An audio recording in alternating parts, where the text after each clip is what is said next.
We were on a break in the second day of questioning of the undercover police officer Jason Bishop, who was deployed in the late 90s, early 2000s into Reclaim the Streets and Disarm Dicey. He also reported on Earth First, Wombles, and Campaign Against the Arms Trade.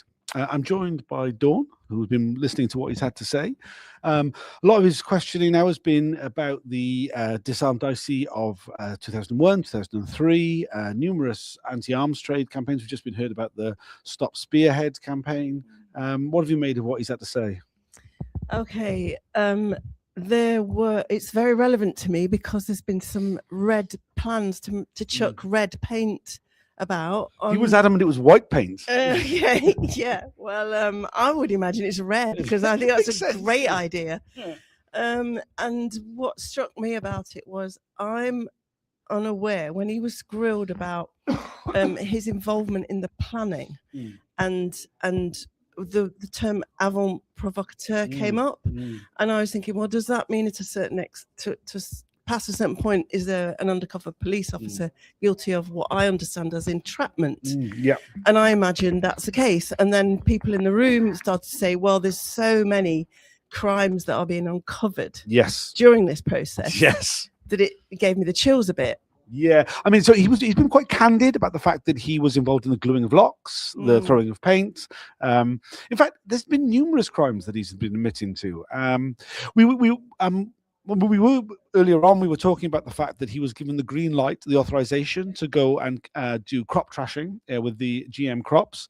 And he said that was because the CPS had decided not to charge the Greenpeace activists for doing some crop trashing. And that appears to be the level to which the SDS would approve criminal activity by their officers.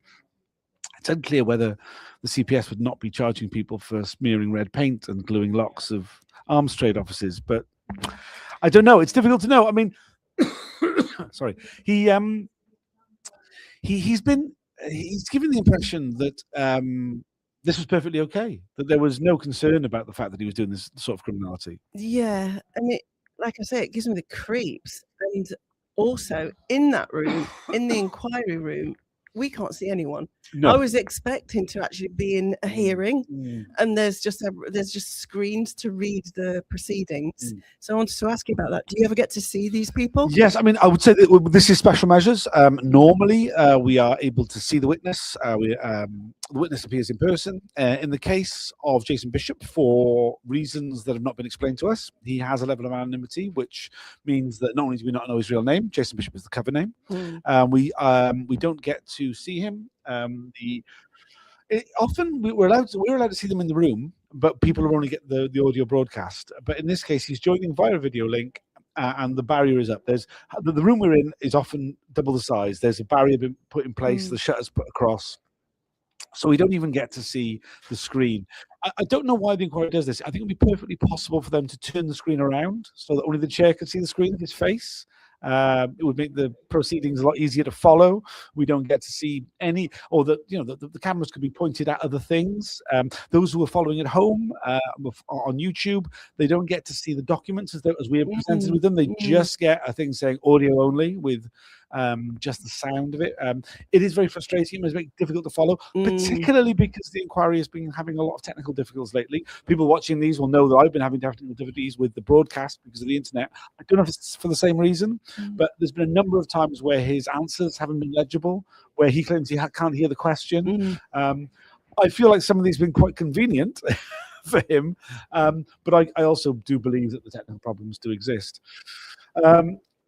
It makes for this is one of the many layers of lack of transparency, should we say, in the whole inquiry process.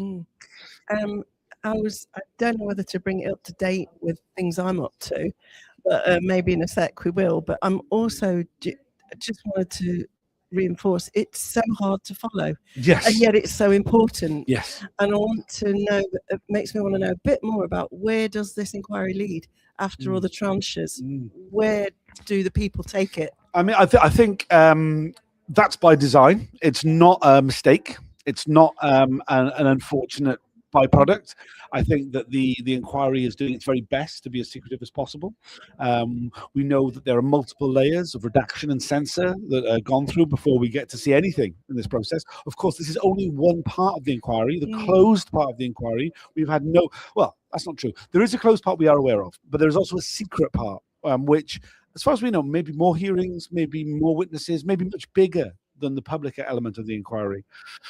In terms of where it goes, I would say absolutely fucking nowhere, mate. Goes absolutely fucking nowhere. Essentially, as far as I'm concerned, this process is about the journey, not the destination. The destination will be a final report. This will give recommendations. It will talk about training, about the way in which the state can more effectively do undercover deployments without getting into what it sees as the moral hazards around sexual dispute, sexual abuse, and the use of their children's identities and so forth. I would not expect anything whatsoever from taking this forward. I think what we can get out of this process is within the journey. It's within finding out that information, about filling in the gaps in our own lives that have been disrupted, about seeing what it is that the state is interested in when it comes to protest, why it is they want to disrupt us, what they see as the weak points in our movements, the way in which the information that they seek to gather, which never changes, though the tactics may change, what they're after never changes. They want to know about people. They want to know about the connections within people. They want to know what those people may have gone to do.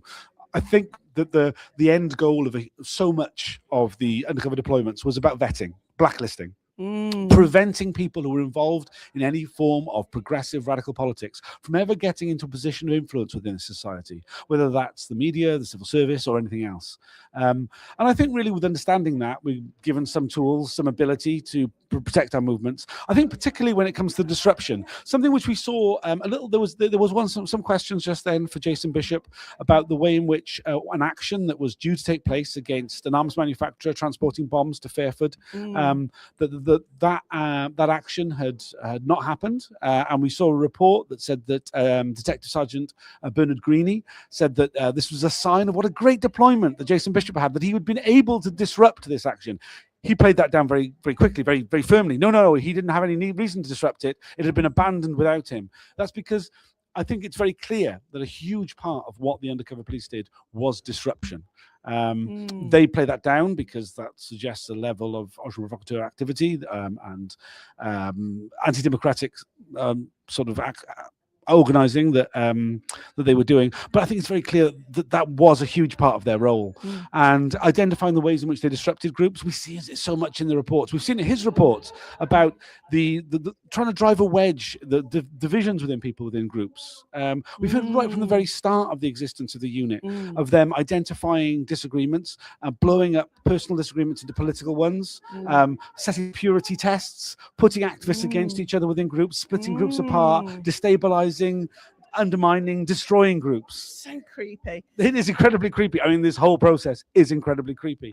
And it's great to, if not great, it's fascinating to witness the deep state at work. It exists. And then I suppose today, what I'd take, because I might come back, but Please do.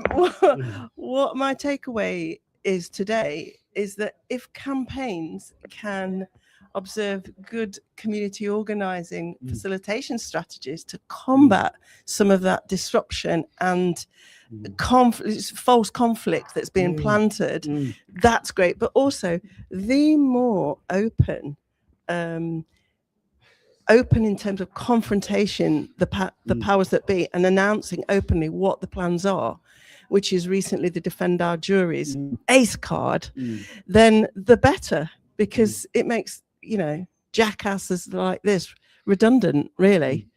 I mean, I would say, yeah, I mean, I'd agree with that. I mean, I would say that, a huge number of the groups who got infiltrated also did that. It didn't protect them from the deployment of undercover officers, though it may have it protected the actions they took from being disrupted. It didn't stop the state from sending undercover officers into the lives of the campaigners involved in those groups and seriously disrupting their lives. And I think it's those dirty tricks that the thing which lingers, the thing which kind of harms so many of our lives is those dirty tricks of the undercover officers in infiltrating people's lives, whether that's sexual or other things that they did to people. And the other chilling factor is that, I've heard a few different times people, you know, that you've spoken to in these videos, talking about it's still going on. Almost undoubtedly. I mean, I think it's likely to have changed quite significantly in terms of the way that it's operated. I mean, we only have to look at the legislation that the government has passed, the Covert Human Intelligence Sources (Criminal Conduct Act of 2022, which gave the right of agents of the state to commit a very wide range of crimes, including rape, murder, torture, in pursuit of the state's goals for them. I mean, that shows that this sort of activity still goes on. I'm sure I get the impression, I mean, we live in an era of neoliberal policing, so it seems very likely that these could well be contractors as professional infiltrators rather than police officers. Certainly that would give the state a certain level of ability to wash their hands of what those people get up to. Gig economy. The gig economy also, very much, and also gives the ability for those people really are who they say they are. It's just that they're motivated by different reasons to what they say. Also, of course, I mean, it's very telling. I mean, we've just heard from Jason Bishop the way that he was working with people to do hacking into the booking software that the Defence Systems Exhibition International Arms Fair were using for delegates.